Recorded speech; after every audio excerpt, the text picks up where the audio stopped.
নমস্কার বন্ধুরা, আজকে আমি বেগুনের একটা রেসিপি করব।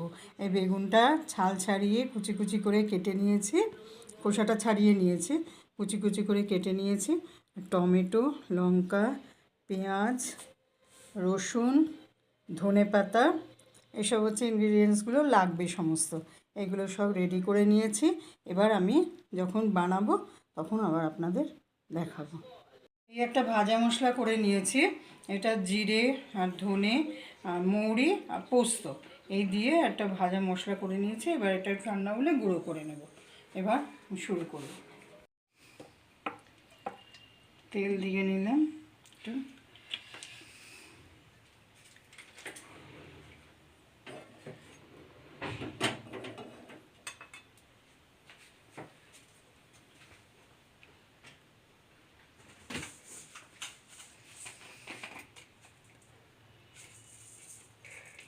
একটু কালো জিরে দিলাম।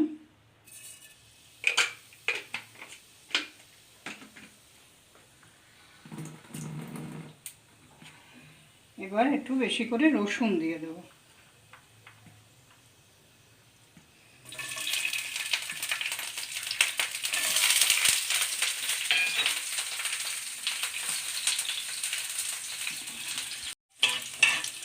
যে রসুনটা ভাজা ভাজা হলে পেঁয়াজ দেবো, টমেটো দেবো, তারপরে বেগুনটা দিয়ে ভাজবো। যখন ভাজবো বেগুনটা দিয়ে তখন আবার একটু দেখাবো। এবার বেগুনগুলো দিয়ে দেবো। সব বেগুনগুলো দিয়ে নুন হলুদ দেবো, দিয়ে নাড়তে থাকবো। নাড়তে নাড়তে গলে যাবে বেগুনটা। এবার আমি ওপর থেকে একটু কাঁচা তেল ছড়িয়ে দেবো। এটা দিলে একটা টেস্টটা অন্যরকম হবে। ধনে পাতা দিলাম আর কাঁচা পেঁয়াজ দিলাম, দিয়ে এবার আমি নামিয়ে নেবো এটা।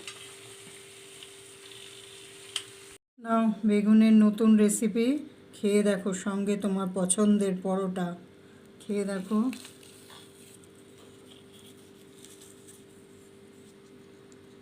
পরোটাটা খুব সফট হয়েছে তো। বেগুনটা কেমন হয়েছে? ভালোই তো। ভালো হয়েছে? হ্যাঁ, বেশ সুন্দর একটা টেস্ট হয়েছে। হ্যাঁ, গন্ধটাও খুব ভালো হয়েছে। আচ্ছা। যাক, নতুন রেসিপিটা ভালো, খারাপই হয়নি না? পরোটাও খুব সফট হয়েছে, আচ্ছা, খুব ভালো। আপনারা দুটোই খাবেন। ভালো হয়েছে। ঠিক আছে,